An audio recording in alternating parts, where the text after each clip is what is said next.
que não. Agora sim. Agora sim. Isso, ótimo. Então, agora está gravando e, como de costume, eu vou deixar a nossa palestrante de hoje fazer a própria apresentação da forma que ela quer, né? Para tirar aquela formalidade do Lattes. E também dizer que, para quem está vendo esse vídeo pela primeira vez, esse vídeo é parte de uma série de colóquios, né? Ciclo de colóquios sobre ensino de línguas e violência, que eu comecei a coordenar junto com o professor Valdir Barzotto da USP, que hoje não pôde estar presente. Toda sexta-feira, os colóquios de 2021, e a gente se propôs a formar um grupo interessado em investigar a relação do ensino de línguas e violência. Então, nós estamos, aos poucos, delineando esse objeto, né, dos estudos da linguagem, a relação de ensino de línguas e violência. É com você, Valesca. Boa tarde, eu sou a Valesca, amiga da Vivi. Gostaria de agradecer a Vivi e o professor Valdir pelo convite. Tenho participado, né, com frequência, né, não consegui todas as vezes vir, tive que ver alguns vídeos. Estou participando do ciclo de colóquios de ensino de línguas e violência, tenho aprendido muito. Como uma descrição, eu uso óculos, tenho cabelos pretos, eles são realmente, tem muito branco neles, sabe? Mas eu pinto, então tá preto. Estou usando uma blusa com flores amarelas de fundo azul. Não coloquei um batom vermelho bonito como o da Amanda, coloquei um batom um pouquinho menos chamativo, talvez para não mostrar tantas rugas ao redor da boca. Eu sou mãe da Cora, da Mila e do Joaquim, sou esposa do José Neto, sou filha, sou irmã, e divido as minhas sextas-feiras com muitas pessoas que estão aqui, agradeço, não só no nosso grupo de pesquisa, GPNEP, mas em aulas da pós-graduação. Sou professora da Universidade Federal de Uberlândia, já coloquei aqui UFO, né? E hoje eu vou falar um pouquinho sobre um projeto, um programa chamado ProInt. O título que eu dei foi, e não fui eu, foi Vivi que me ajudou, foi Internacionalização Bottom-up, valorizando práticas locais na academia. E o mais importante que eu tenho hoje, que vai ser para o final da apresentação, é essa folha em branco e uma caneta, porque eu quero terminar a apresentação com uma pergunta para vocês, e o que eu colocar nesse papel é o que vai ser mais importante no meu dia hoje. Nós vão ser 3 partes, né? Eu vou contar primeiro. Eu vou contar primeiro para vocês que quando eu falo internacionalização, eu estou dizendo não internacionalização de uma maneira macro, porque haveria muita coisa para falar, né? Então, eu estou falando mais de internacionalização em casa, e vou tentar trazer a definição para contextualizar. A internacionalização em casa é a integração proposital de dimensões internacionais e interculturais no currículo formal e informal de todos os alunos em ambientes de aprendizado doméstico. A internacionalização em casa trata, portanto, da promoção de oportunidades para que estudantes de uma instituição de educação superior, mesmo sem a possibilidade de realizar um intercâmbio físico internacional, possam se beneficiar em seu processo de formação de alguns efeitos que esse tipo de atividade oferece. Então, muita gente pensa que internacionalização é a mesma coisa que fazer a mobilidade, né? E é muito mais do que isso, e há até esse termo que a gente traz, que é o de internacionalização em casa.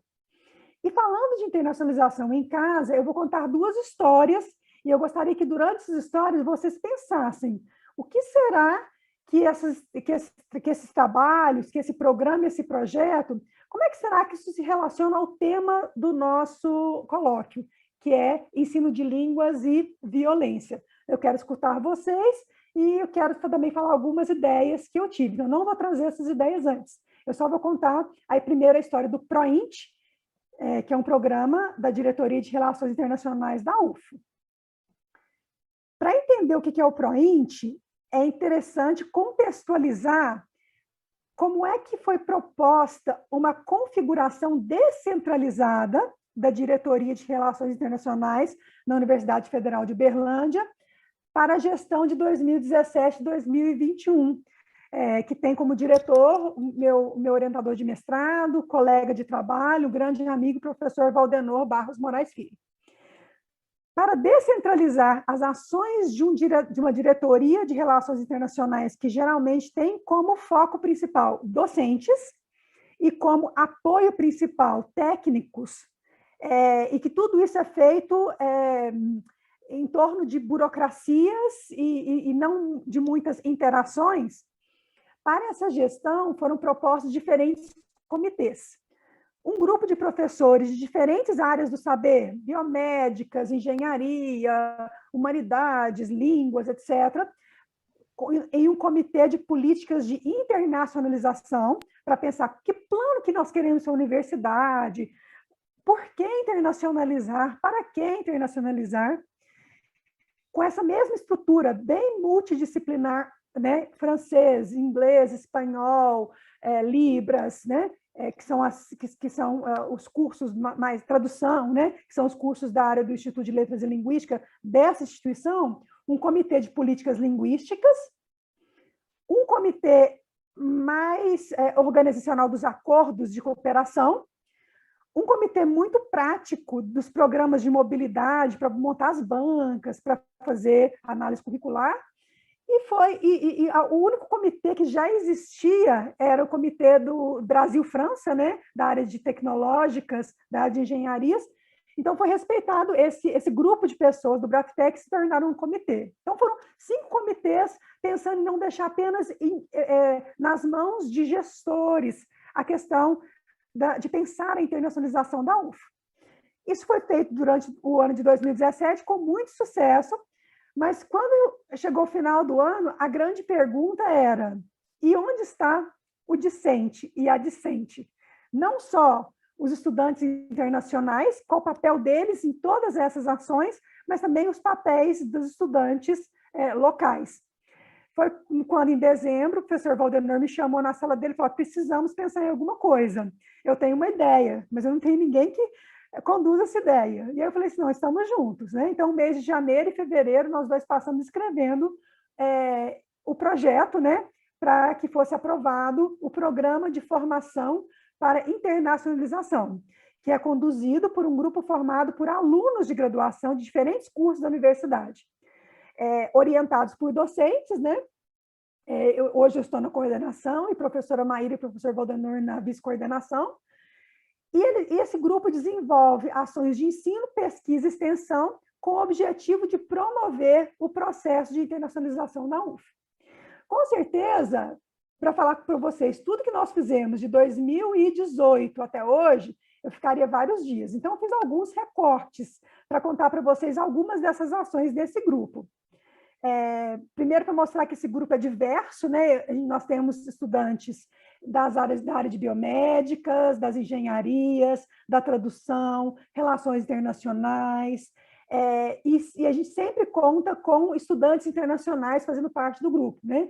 Então, eu estou mostrando aqui para vocês, são fotos dos grupos, né? Posando para fotos. Então, tem estudantes, por exemplo, do México, da Venezuela, da Argentina. Nós temos a visita de uma professora visitante finlandesa. Então, nós temos assim, alunos de diversos cursos e professores também de outras áreas. A professora Verônica, que é nossa colaboradora da Faculdade de Gestão e Negócios. Então, a ideia é mostrar para vocês a pluralidade que esse programa acomoda. E são fotos em lugares diferentes, dentro da nossa sala de reuniões, quando nos reunimos em meio físico, na parte externa da reitoria, que é bem arborizada, durante a nossa festa junina, todos vestidos a caráter. Então, só para mostrar para vocês essa pluralidade de pessoas que contribuem para o PROINT. E eu vou dividir as nossas ações em 2 blocos, porque a gente tem 2 momentos, né? 2018 e 2019, pré-Covid, e 2020 e 2021, né? Pós-Covid. Então, muita coisa mudou, vou mostrar para vocês. Então, só para ilustrar nossas ações 2018 e 2019, nós temos até um relatório. Se alguém tiver interesse, o relatório está lá no site da DRI, contando todo o nosso percurso de 2018 a 2020. Então, a cada 2 anos, a gente faz um relatório bianual das nossas ações. Então, nós desenvolvemos curso de conversação em português para os estudantes internacionais. No início de cada semestre, uma recepção dos estudantes internacionais com atividades não só de apresentação da universidade, mas fazemos um tour com um ônibus, né, indo pelos diferentes campi da cidade de Uberlândia, dinâmicas, né, para aquelas pessoas se conhecerem, saberem que elas têm um apoio. Então, nós fazemos esse acolhimento assim que os estudantes internacionais chegam na UFO. Nós temos um buddy program, né, um programa de apadrinhamento chamado Migufo, que é o seu amigo da UFO. Estudantes podem se cadastrar, né, para poder apadrinhar estudantes de fora, porque tem cursos afins ou porque falam línguas afins. Um estudante chega até 2 ou 3 padrinhos, dependendo se a gente tem a oportunidade de ter pessoas que podem apoiar em diferentes instâncias, né? Então, nós temos o programa Migufo, com certificado para quem participa, com um termo de conduta, né? Então, nós temos esse programa. Temos o Adolescentes Poliglotas, que eu vou falar um pouco mais detalhadamente para vocês daqui a pouco, eu vou focar nele. E vários eventos, né? O Happy Hour das Nações, a Fiesta Latina, workshops culturais, fizemos viagens culturais para... Eu vi que tem alguém aqui de Uberaba, né? Para o museu lá do dinossauro, Peirópolis. Fomos para Caldas Novas, conhecer a água quente e conhecer o estado de Goiás, que eu sei que tem quem é de Goiás aqui também. Todo bolsista do ProInt faz uma pesquisa sobre internacionalização. Nós já temos 14 pesquisas registradas e completadas e algumas em processo. E esses alunos apresentam em eventos para mostrar como é que está sendo o processo de internacionalização da UFO. E temos também um evento anual chamado InterUFO, em que os estudantes internacionais fazem a apresentação no que a gente chama de oficina de países. Para dar foco de como é que o ProInt, com essas ações, eles colocam o protagonismo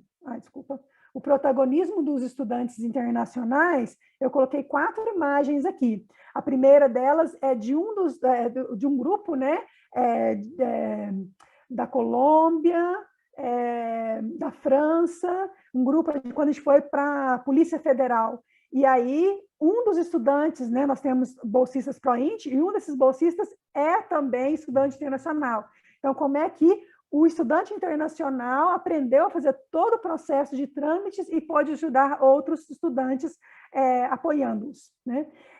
A Happy Hour das Nações, cada um leva um prato típico, a gente divide, né, a gente come junto, a gente escuta músicas de países diferentes, a gente aprende a dançar, então é o momento de cada um contar um pouquinho do seu país, da sua vivência, uma imagem de viagem, e a última imagem é da apresentação na oficina de países. Eu tenho aí 3 estudantes do Timor-Leste, que, então, com a oficina de países, cada grupo de alunos de um país enfeita uma sala e recebe os estudantes da UF para contarem sobre suas histórias, sobre suas universidades, sobre sua cultura nessa oficina de país. Então, essas são algumas das ações presenciais que nós tínhamos pré-pandemia.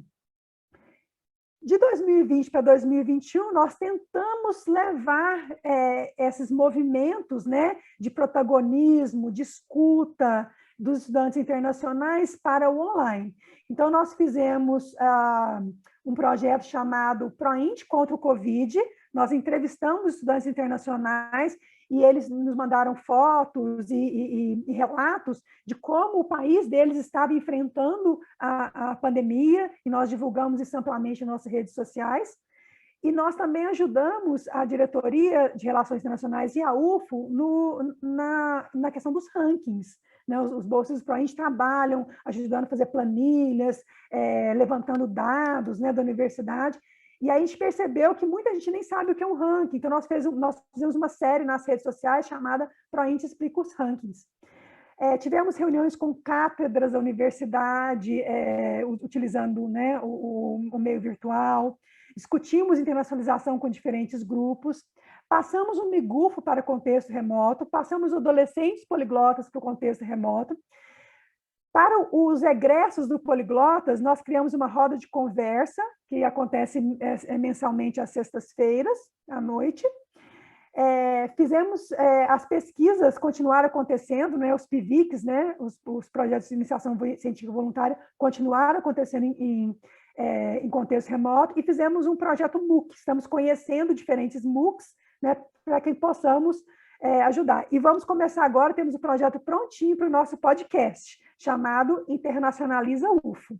Só para ilustrar para vocês aqui, o dia que nós nos reunimos com uma das professoras, a gente sempre faz uma arte, coloca nas redes sociais, para a gente entender como é que é a mobilidade internacional, participação dos nossos bolsistas em MOOCs, né, esses cursos online de várias universidades, esse é específico para o reconhecimento de documentação acadêmica. O Lucas e o Tiago, eles se interessam pelo reconhecimento de diploma, especialmente no caso de refugiados. Então, eles estão fazendo um trabalho, já tem artigos publicados nessa área, então isso nos interessa muito, né? Eu tinha falado para vocês esse ProInt Explica o Ranking, né? E tem essa foto à direita, que é com o nome UFO, e alguns alto-falantes, né, mostrando, né, que a gente quer escutar a comunidade UFO, como é que a gente pode internacionalizar. Então, eu tentei resumir um pouco a questão de como que nós trabalhamos, né, no ProInt em diferentes momentos. Então, essa é a primeira história, né, a primeira vivência que eu gostaria de socializar. E a segunda vivência que eu gostaria de socializar é um projeto do ProInt. Então, nós tínhamos um programa de formação chamado ProInt em 2018, e quando nós chegamos no final de 2018, eu falei assim, nossa, nós estamos muito está muito interno, nós temos que sair dos muros da universidade. Foi quando eu escrevi o projeto e o ProInt encampou essa primeira ideia, e nós criamos o Adolescentes Poliglotas, que é um projeto do ProInt. Como que é Adolescentes Poliglotas?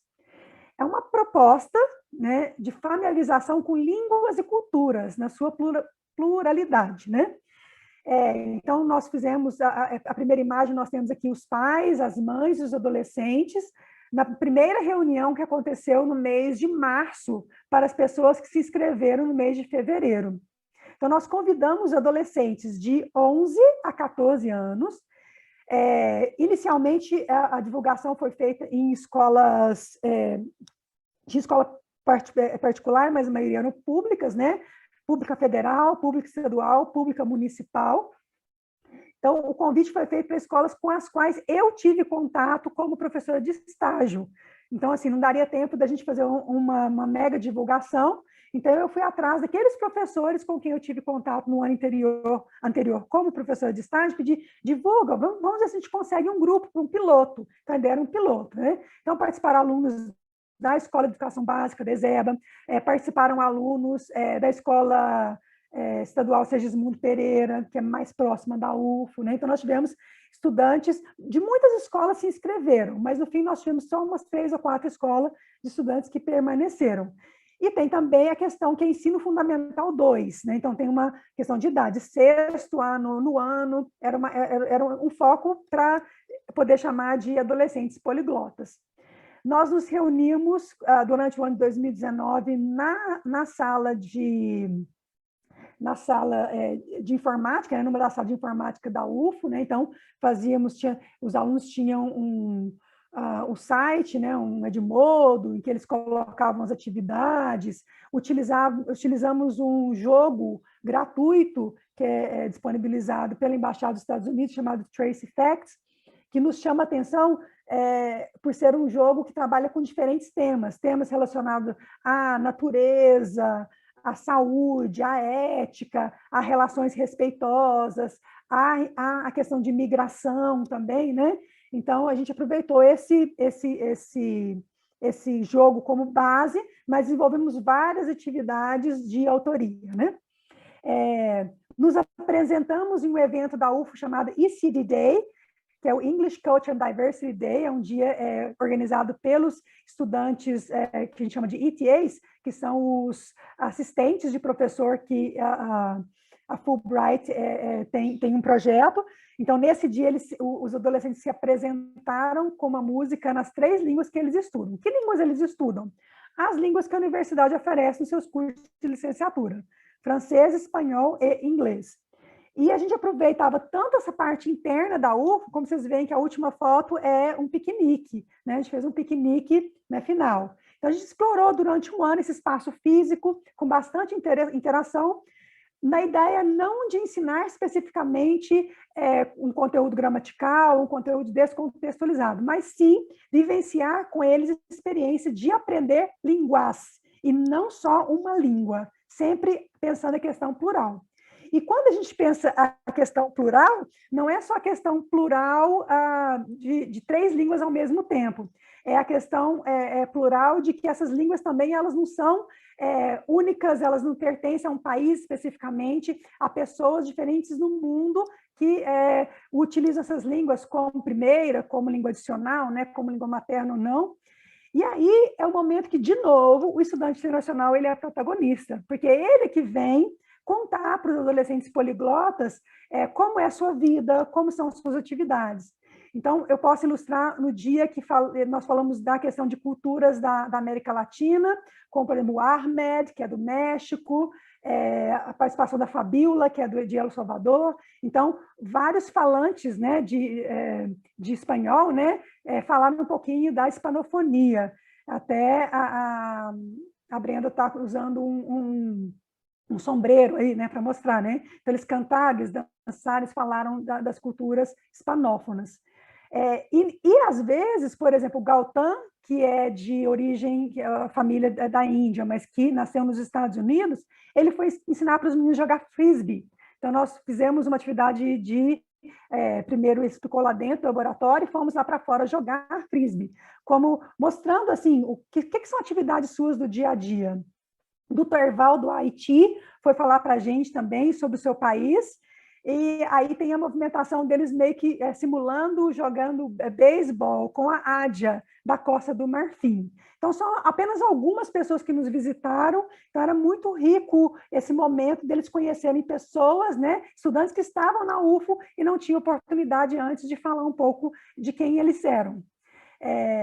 Muitos voluntários, a estudantes do curso de letras, professores em formação de doutoramento, professores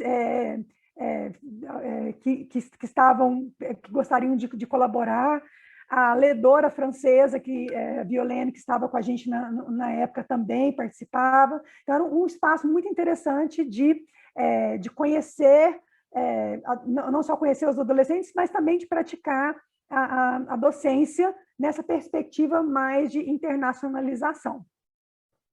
Muito protagonismo, né? Então, os meninos fazendo, por exemplo, as partes da Casa do Futuro, utilizando Lego, fazendo atividades de colagem para montar as ideias que eles tinham sobre aquilo que eles tinham aprendido, mostrando objetos comuns do Brasil, utilizando os objetos como esse chapéu, saindo na caça aos ovos no dia da Páscoa. Então, esse espaço físico nos permitiu muita movimentação e muita participação dos adolescentes poliglotas. E aí, veio a pandemia, né? Então, veio a pandemia, a gente estava com todas as inscrições prontas para começar o Poliglotas 2020 e a gente não pôde começar. E pedimos os pais para aguardarem, né, que nós começaríamos, né, em alguns meses, pensando que era 1, 2, só que chegou no 3º mês, mas chegou lá para o mês de maio, eu falei, gente, essa pandemia não vai ser fácil, não. Ou a gente repensa o que é adolescentes poliglotas, né, e aí nós criamos adolescentes poliglotas para o contexto remoto. Aí a primeira coisa que nós fizemos como é que a gente vai dar conta das questões da limitação tecnológica, porque já no estágio eu já tinha vivenciado com os alunos, de às vezes o aluno não ter condição de ficar muito tempo na internet, e aí o que nós pensamos? Vamos escrever um livro, vamos escrever uma apostila. Então, essa é a apostila. Estou mostrando aqui para vocês. Então, já tem um logo, né, do Adolescentes Poliglotas, que está escrito assim, Olá, salut, hi, oi, né? Então, em esferas, né? Esse é o nosso logo, criado pelos bolsas do ProInt, o nome Adolescentes Poliglotas, e nós conseguimos, a gente tinha conseguido um dinheiro antes para a gente apresentar em eventos nacionais e internacionais. Não teria como em evento, nós transferimos o dinheiro que nós tínhamos para a impressão dessas apostilas, escrita por mim, professora Maíra e professora Cristiane, e os estudantes, um representando o espanhol, que é o Alisson, um representando o inglês, que é o Luiz, e um representando o francês, que é o Matheus. Eles são licenciados graduandos da Universidade Federal de Berlândia. Então, nós escrevemos um livro muito rico, se alguém quiser também eu posso compartilhar o PDF com vocês, e a partir de agosto, nós reduzimos o Poliglotas para, em vez de um ano, blocos de 6 meses, né? Porque a gente já teria o problema que a gente ficou uns 6 meses esperando como é que a gente conseguiria continuar. Então, tivemos o início das aulas, né? Temos aí algumas imagens, então agora já não é dos alunos presencialmente, mas se engajando, né, online. Para ilustrar para vocês, ele é um livro escrito a partir de material gratuito, por exemplo, do espanhol, do Profedele, do francês, de um material chamado Adomania, e do inglês, do Trace Effects. Mas aí a gente tenta trazer esse material para a localidade, né? E a gente sempre na parte final que são missões que a gente dá para os alunos, né? De cada missão, a gente tem uma parte muito interessante chamada de Você sabia? Sabia usted? Le saviez-vous? Did you know? E aí a gente traz, por exemplo, aqui na unidade 1, a gente traz, por exemplo, a biografia do Daniel Munduruku, né? Então, que ele é de Belém do Pará, ele é escritor e maestro, miembro del pueblo indígena Munduruku, ele hizo doutorado na Universidade de São Paulo. Então, nós fazemos o mesmo texto desse pesquisador brasileiro para eles começarem a explorar, né? Então, nós temos questões que tratam, né, de comunidades tradicionais brasileiras, por exemplo, uma atividade que eles trazem, que eles vão estudar o berimbau, estudar outras questões da cultura, né, brasileira africana. Então, a gente tem toda essa movimentação nesse material didático, que é aproveitar o que existe de gratuito, mas pensar na localidade e como a gente despertar nesses adolescentes poliglotas uma visão menos monolíngue e menos hegemônica. Um dos textos que Viviane, Cláudia e eu escrevemos e publicamos na revista Glaucus, eu conto da história do dia que o pai e a mãe foram matricular, né, o filho, e falou assim, mas assim, eu só queria aula de inglês, eu não estou querendo essas outras aulas. Eu falei, não, mas então não é isso que nós queremos pelo contrário, nós queremos familiarizar com formas diferentes de conceber línguas na sua pluralidade, né? E por que a gente tem agora esse tempo, né? De 6 meses a gente recebe outros grupos. Então, a partir desse ano, nós criamos, para os egressos nos visitarem, a roda de conversa poliglota. E aí, nessa roda de conversa poliglota, a gente convida algum francófono, algum anglófono, algum hispanófono e um adolescente poliglota egresso, que vem falar, né, numa roda de conversa, contar um pouquinho das suas experiências com línguas, quem eles são, de onde eles vêm, que tipo de atividade eles fazem. Então, nós temos aqui a divulgação de um que já aconteceu, que teve a participação de uma das adolescentes, a Paula, do Brasil, do Samir, da Venezuela, da Erin, dos Estados Unidos, e da Olivia, de Benin. E agora, na próxima sexta-feira, nós vamos ter a Ádia, da Costa do Marfim, o Ahmed, do México, a Maria José, dos Estados Unidos, e a Clara, do Brasil. Então, a gente sempre tá revendo, né, essas questões com os adolescentes. Para quem quiser, eu coloquei aqui como nos acompanhar, né, o ProInt, né, nas redes, né, sociais. Vou deixar aqui, se alguém quiser dar um print screen. E aí vem a minha pergunta, que eu falei que é a parte mais importante da nossa conversa, que é essa pergunta que eu tenho aqui para vocês. Vocês que estão aqui, eu queria escutar e anotar aqui na minha folha em branco, Como vocês relacionam as experiências do ProInt e do Poliglotas, que eu acabei de apresentar para vocês, com as discussões em curso no ciclo de colóquios Ensino de Línguas e Violência? Então, agora eu gostaria muito de escutar vocês.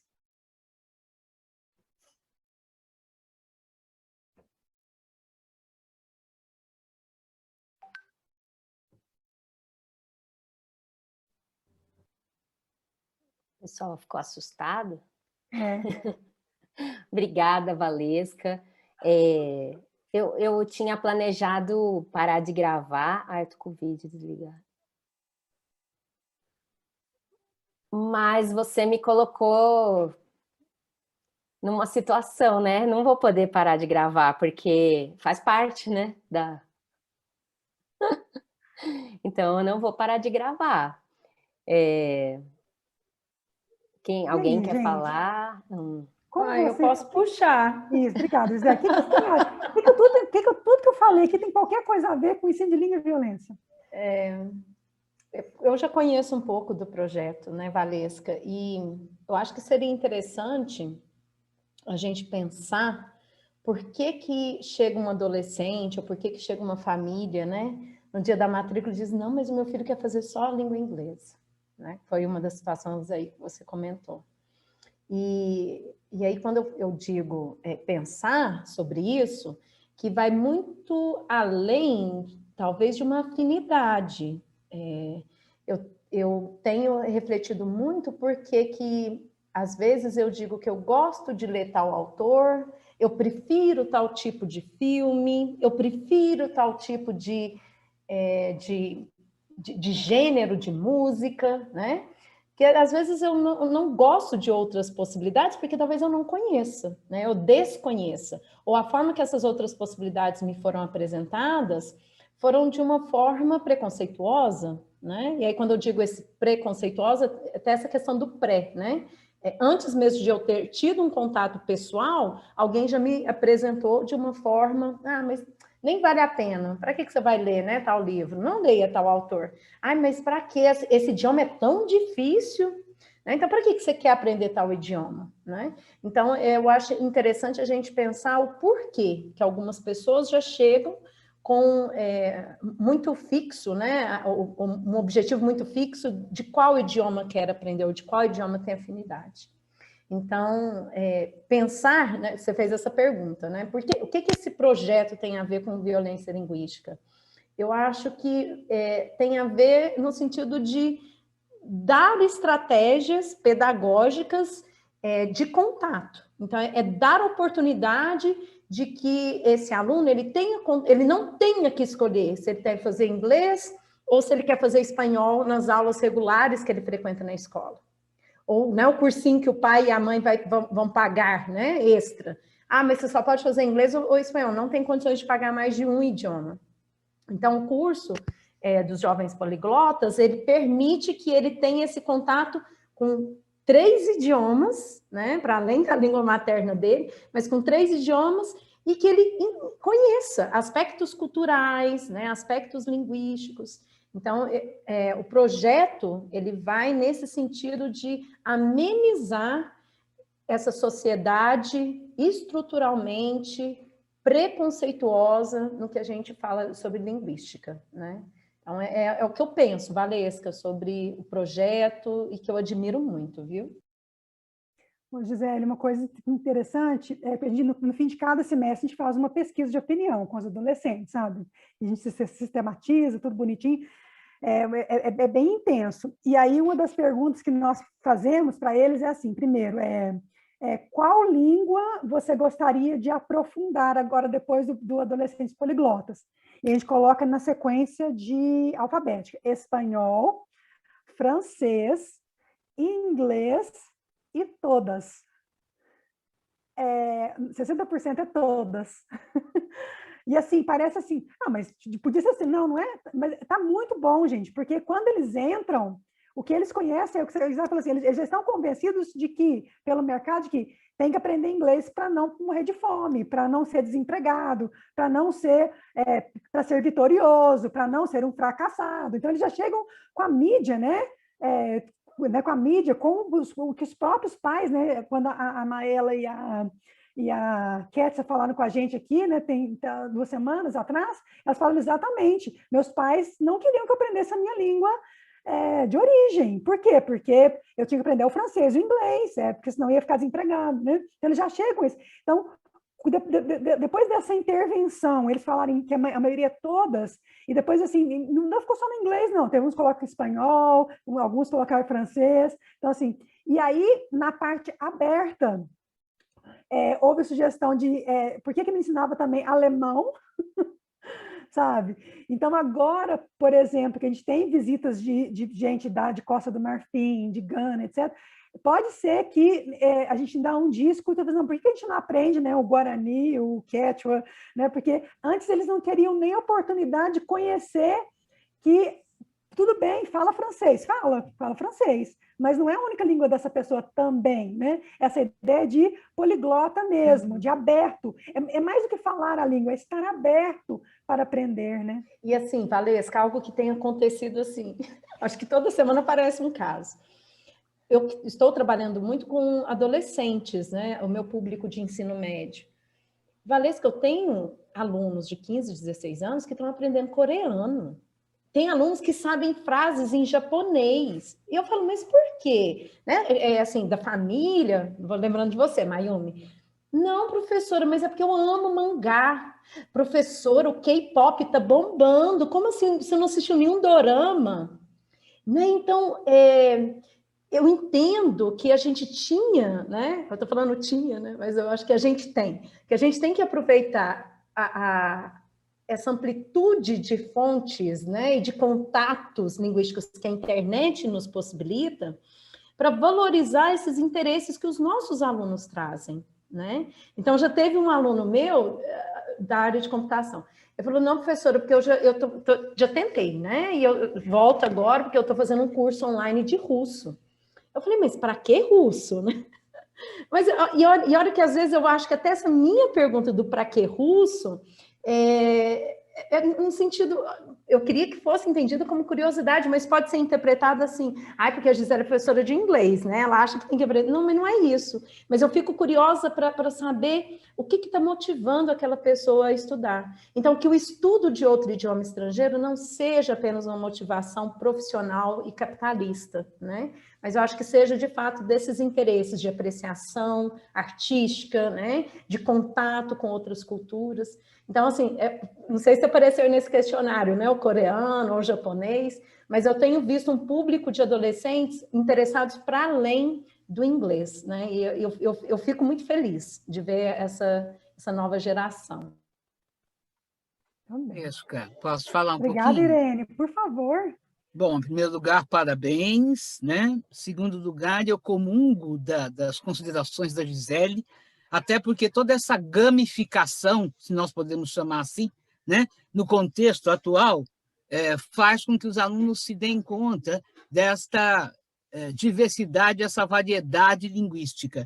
Mas o que eu acho muito interessante é que você ajuda a romper com essa violência linguística na medida em que o projeto oportuniza que quem vem de fora possa apresentar sua cultura, as suas características, porque é para além de aprender língua, é também ressignificar sua identidade, certo?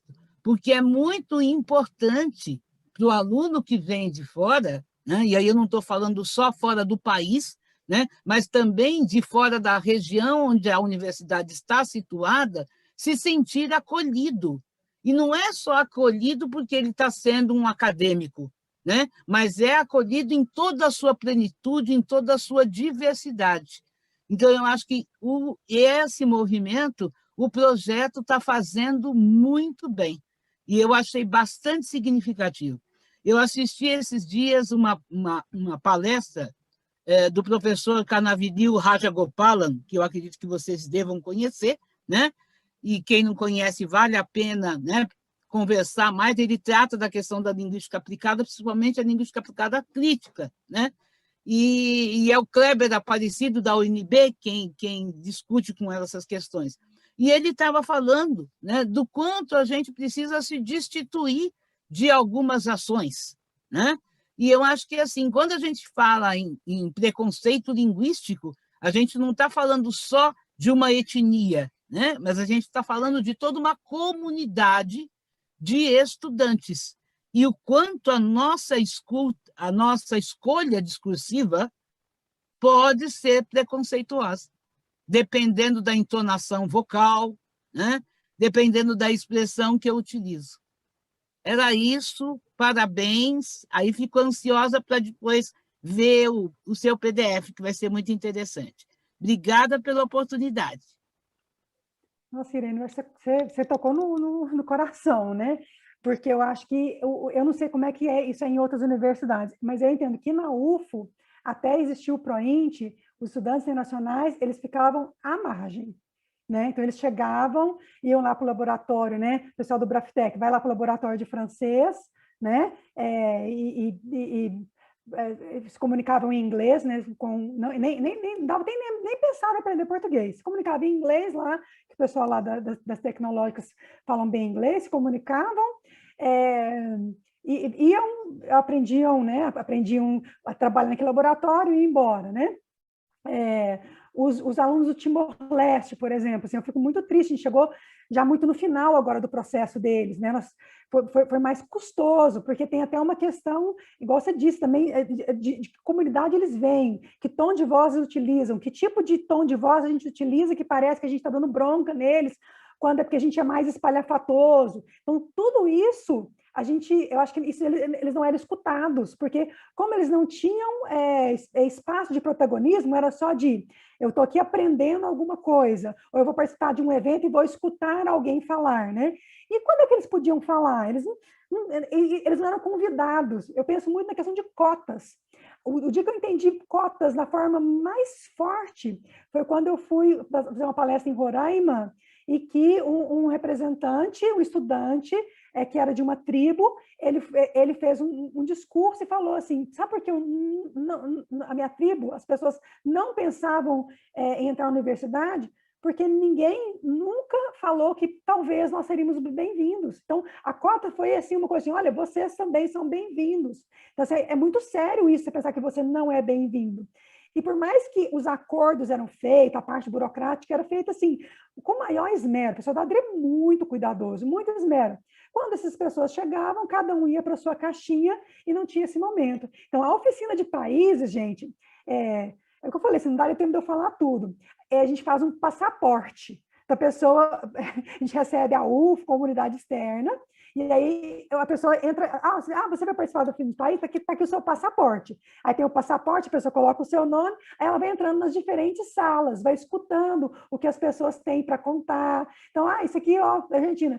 Você gostou da minha apresentação? Não, então tá, me dá seu passaporte. E cola a gente faz os adesivos. E cola um adesivo. Você visitou Gana, você visitou Costa do Marfim, você visitou o Haiti, você visitou a França, então ele vai colando, sabe, que é bem gamificado isso, nesse sentido, né? Vai colando, né? E, quer dizer, chega no final, a pessoa tem um passaporte, quer dizer, ela nunca foi naqueles países, ela nunca teria condição financeira de ir nesses países. Nós não teríamos condição de financeira, entendeu? Muito difícil alguém, tem que ter muito dinheiro para visitar tantos países numa tarde só, mas sim, essa ideia de viajar para o mundo, né, sem sair do mundo, então acaba sendo muito narrativo essa questão de escutá-los, né, de trazê-los, assim, agora conta aqui para a gente. Então, eu não tinha dificuldade nenhuma de preencher o calendário do Adolescentes Poliglotas, e não tenho ainda, tá, gente? Quando eu falo dessa apostila aqui, a parte física é só uma parte. Nós temos 21 vídeos, nós temos toda uma parte online, nós temos 21 vídeos, tem um roteiro dos estudantes internacionais, egressos e tudo, contando do dia a dia deles, que roupa eles usam, como é que eles se transportam. Então, nós temos vídeos com o script na língua-alvo. Então, assim, e nós nunca tivemos problema de não conseguir alguém que falasse para esses adolescentes poliglotas. Então, isso mostra que esse protagonismo é uma forma de eles conhecerem, né? Não só conhecerem o Brasil, mas a gente se abrir para conhecer de onde eles vêm, quem eles são, quem estão se tornando, né, nessa experiência de internacionalização. Alguém pensou em outra coisa, por favor? Eu pensei, eu vou Por compartilhar. favor. Obrigada, Estava até Mayara. anotando para não perder o meu fio da meada. Tá. Então, tem muita coisa no seu trabalho. Eu até estava ansiosa, professora, para te ouvir, né? Porque, na verdade, eu estou escrevendo também sobre internacionalização aqui da Unesp. Até um dos citados, a Massine Cagliari, ela é da Unesp. Hoje ela trabalha na reitoria da Unesp, né? E aí eu estou trabalhando com isso também, né? De modo paralelo, aquela coisa, fazendo várias coisas ao mesmo tempo.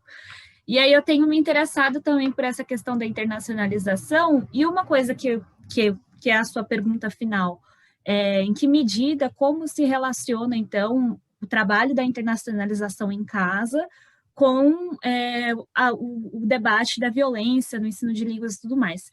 E aí, na verdade, não dá para responder essa pergunta diretamente, mas eu fiquei com outras perguntas na cabeça, né? Porque isso leva a outras questões que eu acho que seria importante no futuro ser respondido, depois do colóquio, com o livro, outras ações, né?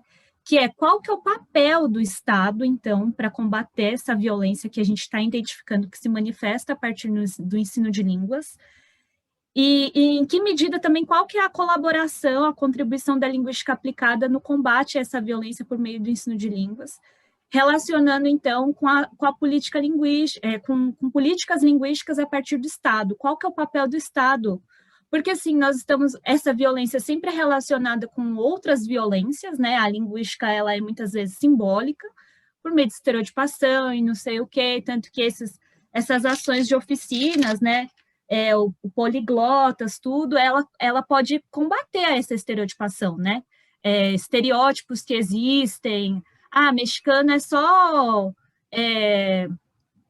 o bigode e o chapéu.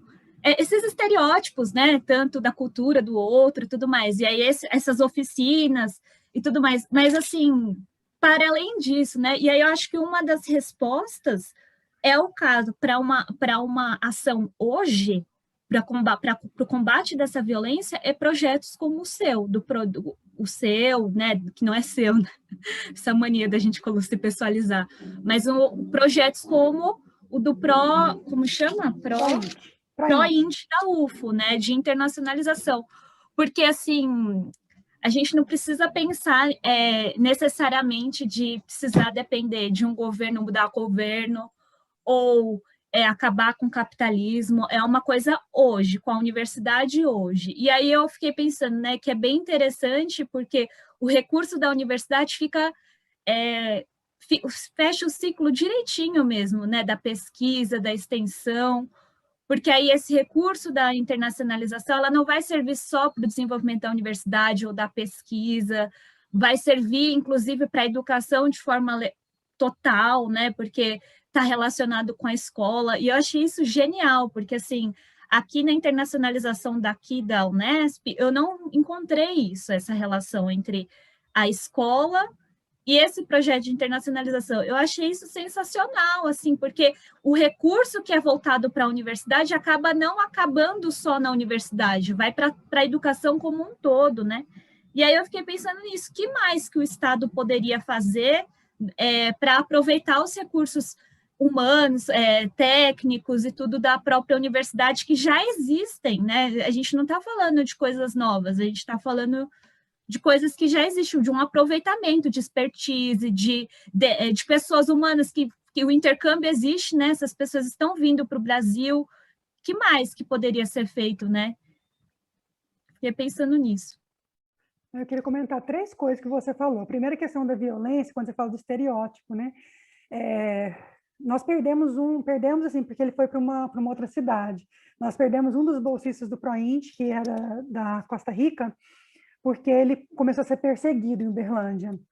Esse estereótipo do malandro, e aí eles falam assim, não, mas você tá ficando um moço bonito, sabe? Você tá ficando aparecendo demais na festa, então ele apanhou numa festa, teve que fazer exame do corpo de delito, foi muito forte, foi muito.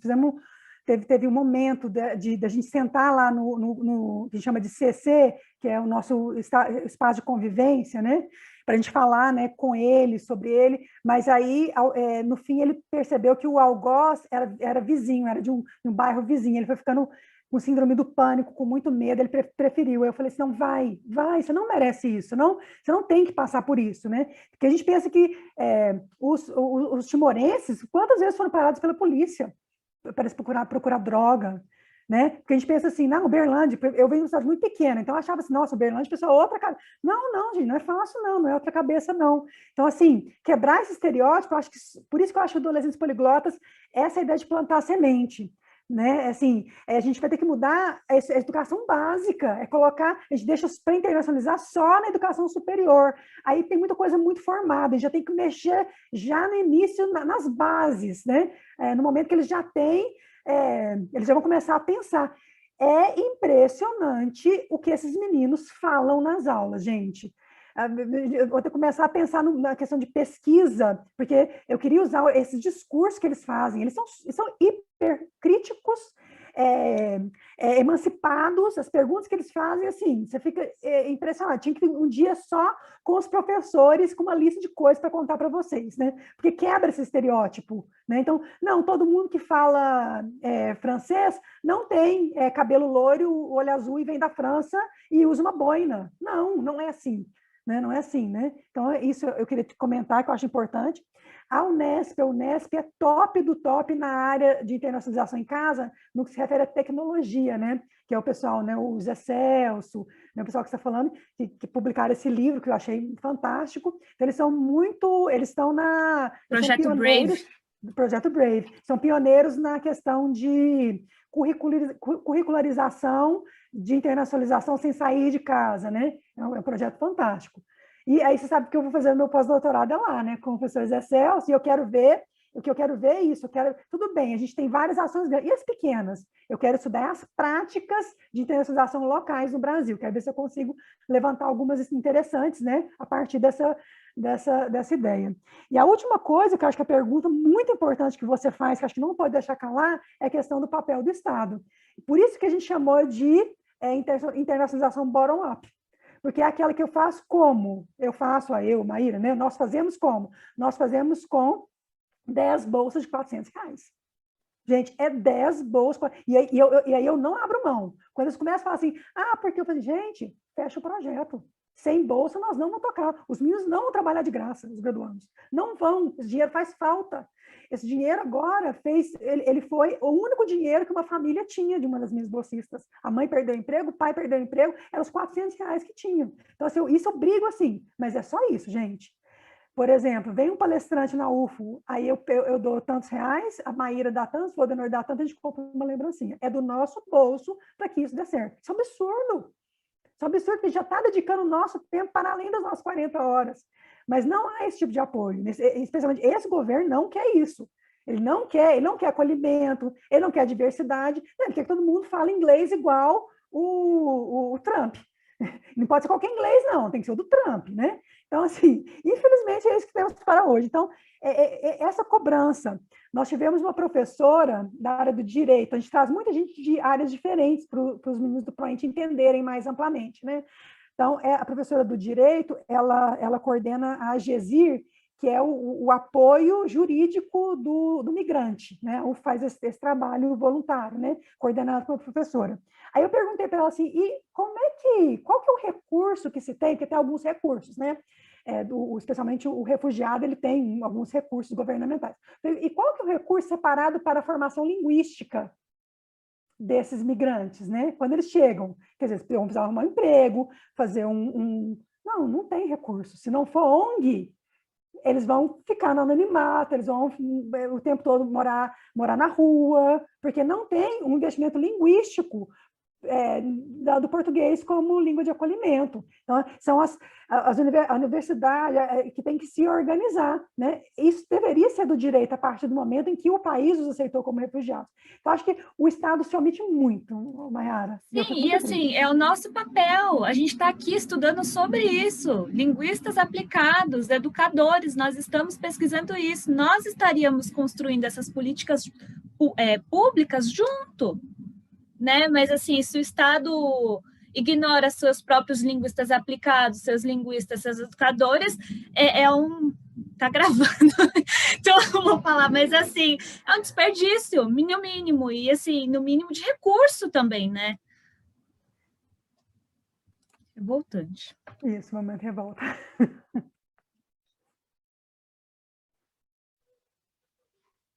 Vivi?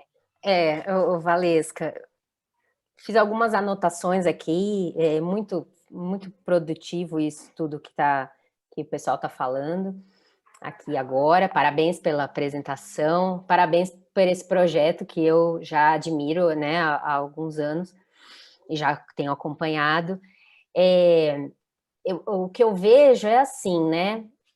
A relação é que você conta uma história de esperança, né? Você conta uma história diferente do que a gente tem visto e vivido, né?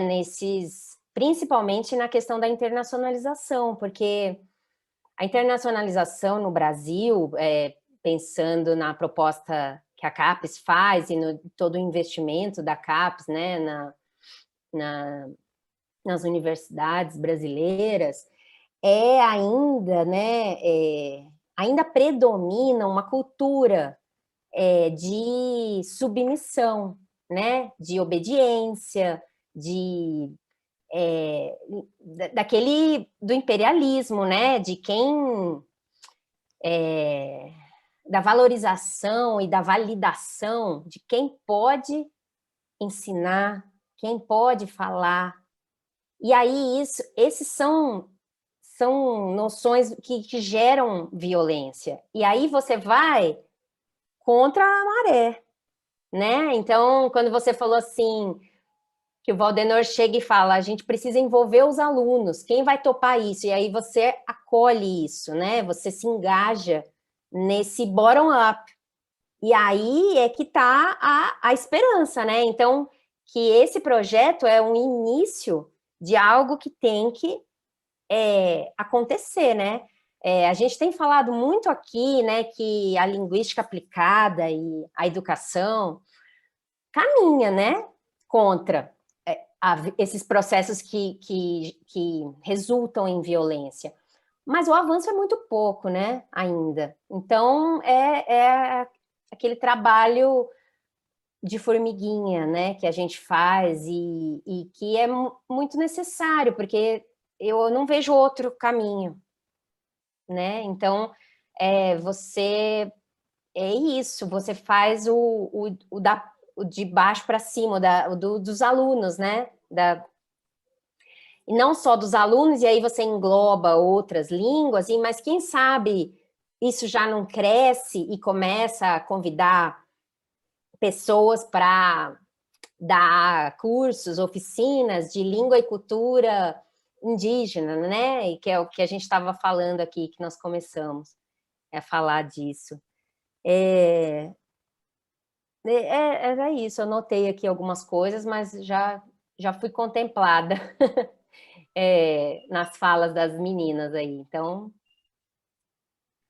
que seja um início, coisas, né? Em cima da sua fala, pode ser?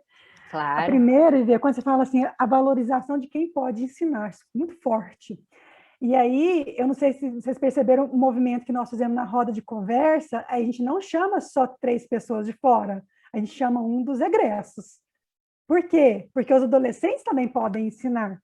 Eles também não estão só em posição de aprender outras culturas, eles estão aqui também para falar de quem eles são, de quem, né, das experiências, né, contar as suas histórias, né? Então, a roda de conversa a gente já traz. E eu falo assim, eu tenho umas coisas, ó, vamos fazer do egresso. Quem está estudando agora, por enquanto, é espectador. Sabe aquela ideia do par mais experiente? Então, agora ele é espectador, ele está naquele momento. Terminou agora esse semestre, os desse semestre vão ser convidados para as novas rodas de conversa, né? Então, esse é um exemplo, e no dia que nós levamos os poliglotas, gente, para fazer a apresentação no ECD Day, porque esse English Cultural Diversity Day já tem várias versões, é um projeto fantástico lá dos meus colegas da UFO, que a gente fica um ou 2 dias, vem os ETAs, né, de outras universidades, eles são convidados, aí tem mini cursos, tem um momento de assistir filme, debate, então assim, e vários temas, né? Até nós estamos organizando o próximo, que agora vai ser no próximo semestre, da questão pandêmica, a questão das narrativas da pandemia. Então, a gente vai fazer online, eles vão participar, já está sendo isso. E aí, era uma coisa assim, que geralmente era adultos, né? Aí eu falei assim, olha, eu queria que o Poliglotas participasse, mas eu quero que eles vão lá para frente apresentar. Eles não vão assistir, não. E chamamos os pais deles. Então, você sabe aquela música do Copo? É um filme uma moça que faz, sabe que tem... Você brinca com o copo? Esqueci o nome vou lembrar depois. Você tira o som pelo copo, né? Isso, tira o som pelo copo, exatamente. É até um filme de música, elas competem, singing, não sei o quê. Aí nós pegamos isso, fizemos a letra da música nas 3 versões, inglês, espanhol e francês, e ficamos meses treinando com eles, os bolsistas aprenderam a fazer. Eu lembro que a menina do El Salvador, a Fabiola, ela nasceu no El Salvador, mas ela faz graduação na França. E fala português super bem, então ela é um ótimo exemplo de poliglota que eles tinham. E, gente, ela da engenharia, mas ela ia, sentava no chão com os meninos, ensinava o copo. Gente, foi fantástico, porque eles foram, assim, as estrelas da noite, mostrando, né, para além de voz e tudo, da sonoridade, né, que eles estavam nesse momento de, não é só uma língua, né, eu não estou... Uma coisa que mexeu muito comigo quando eu tive a ideia, porque a ideia inicial do Poliglotas foi durante uma caminhada, conversando com meu marido, eu falei assim, tá errado, a gente não pode ficar, eu estava brava, assim, a gente não pode ficar só dentro da universidade, eu tenho que fazer alguma coisa.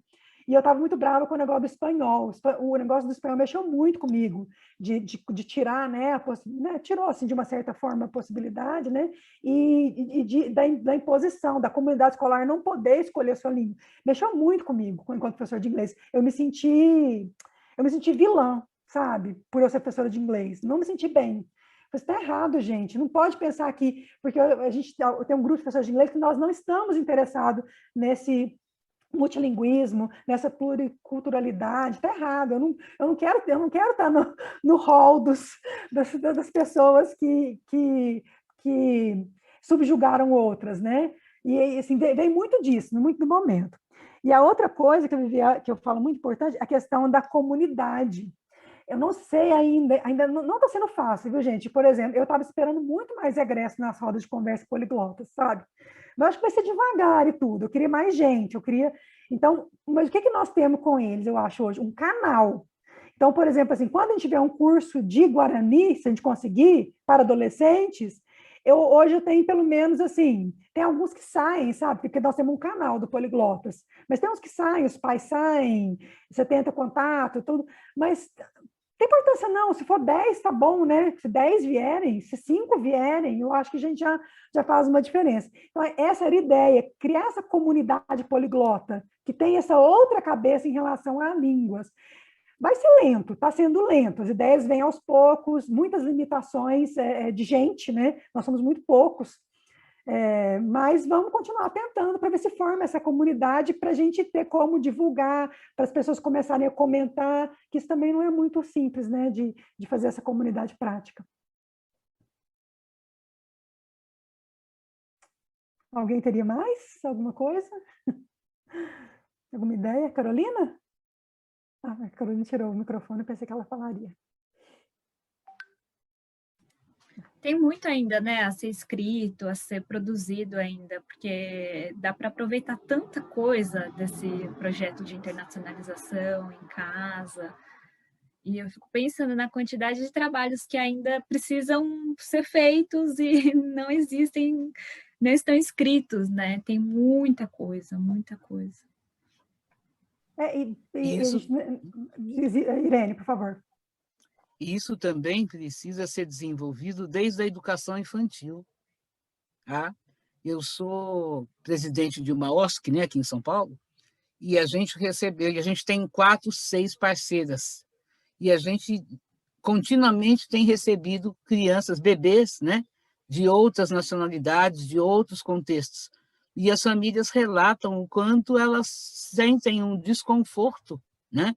Porque elas estão aprendendo português com muita dificuldade, porque esse português, se é que nós podemos chamar de português brasileiro, digamos assim, ele é muito complexo para nós. Imagine para quem vem de outro país, de outra cultura, né?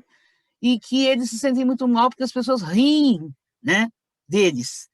E mesmo quando eles usam também a língua deles, seja o inglês, seja o francês, as pessoas não entendem, mas riem. Então, assim, o quanto ainda é desrespeitoso, né, a posição, muitas vezes, do educador frente a esse contexto. Então, a gente precisa realmente ter ações mais efetivas também na educação básica. Eu que trabalho com formação de professores nessas questões étnico-raciais e afro-indígenas, eu tenho sempre falado, né, com as minhas parceiras de construção de conhecimento, não gosto muito de falar aqui, são minhas alunas, né, mas minhas parceiras de construção de conhecimento, o quanto é importante. Às vezes o apelo está no olhar, não está na verbalização, e a gente, por vezes, passa isso despercebido, né? Então, acho que o quanto que é significativo e o quanto que a internacionalização ela precisa, né, estar presente também no segmento da educação básica. E a Carolina está trazendo muito bem aqui no chat que o corpo fala antes de qualquer coisa, e é verdade. E é verdade. Então, muitas vezes você fala muito mais pelo gesto. Então, o quanto, de fato, eu estou enxergando o meu aluno ou apenas olhando para ele? Obrigada, gente. Obrigada a você, Irene.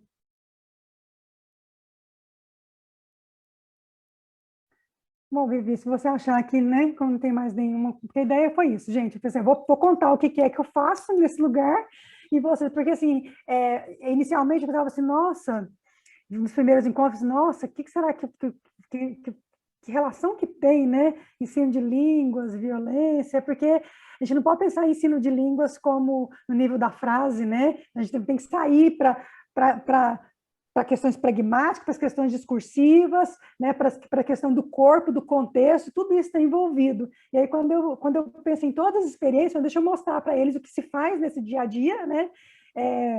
Que é muito tentativa e erro, como a Mayara disse, tem muito ainda a ser escrito, e quando a gente acha que a gente chegou em um ponto, né, aparecem mais coisas, né? A pandemia trouxe... Gente, não foi fácil reconstruir tudo isso.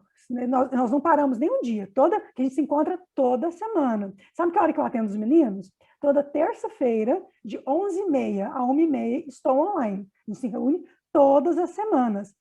Mas, Valesca, na hora do almoço, não tem dó de mim, não é isso. É porque quando eu vou dando a ideia, eu falo assim, então a gente pega o pessoal do RI e da Letras. Eu falei assim, não, se a gente for fazer um projeto, tem que englobar, eu quero escutar voz diferente, eu tenho que ter alguém internacional, tem que ter alguém da saúde, tem que ter alguém da estatística que seja, né? Mesmo por exemplo, os meninos do RI, tem um que faz essas artes belíssimas, que é o Tiago, tem até a foto dele em uma das apresentações, ele cuida da parte de mídias sociais. Ele tem experiência, né? Ele começou a fazer geografia, depois passou para RI, mas a gente contratou ele. Eu uso muito termo de empresa, né? A gente faz curso de Sebrae, a gente já foi para o Sebrae fazer curso de design thinking, de Canvas, para entender como é que a gente faz projeto, como é que a gente escreve. A gente, assim, muito engajado nesse sentido. Ele foi contratado como bolsista na entrevista porque a gente estava procurando alguém para essa parte de saber comunicar, né? É outra coisa que eu também eu fiquei pensando, por exemplo, tinha uma pessoa do jornalismo, mas não tinha o feeling que esse menino tem sendo de outra área. Isso também é um grande problema. A gente fica muito numa caixinha só, pensar, eu vou pegar só dessa área. Mesmo pegando de outras áreas, não é somente a área, é a que a Vivi fala, é o engajamento, é a abertura para se engajar, né? Nós vamos soltar agora como eles fazem pesquisa, uma das pesquisas é sobre os egressos do ProINT, o que eles falam do ProINT. Muito bacana essa pesquisa sendo feita, né? E realmente uma pessoa falou que não aprendeu nada. que saiu porque achou que era uma perspectiva muito empresarial. Então, assim, eu estou começando assim, a repensar, assim, né? Quando eu falo de contratar, assim, tem que ver como é que eu estou passando isso para os meninos, né? Como é que está sendo como a Carolina falou, para além das palavras, né? Essas ações. Então, tem muita coisa a ser pensado. Então, não é uma coisa de 100% de sucesso, né? Então, nos reunir na hora do almoço, porque cada um... E a gente começou isso, gente, porque antes, assim, um é do Campus Glória, outro é lá do Campus Umuarama, quer dizer, são campi que são longe um do outro, né? E as aulas também são diferentes, tem gente que é o dia inteiro, tem gente que é noturno, então o que sobra é a hora do almoço. Já nem falo, gente, que dia da hora do almoço nós vamos me reunir, né? E eu insisto que nós nos reunamos toda semana para um acompanhamento muito de perto, porque né, eles são graduandos, tem que ser uma coisa, tem que ter investimento de tempo da parte da coordenação.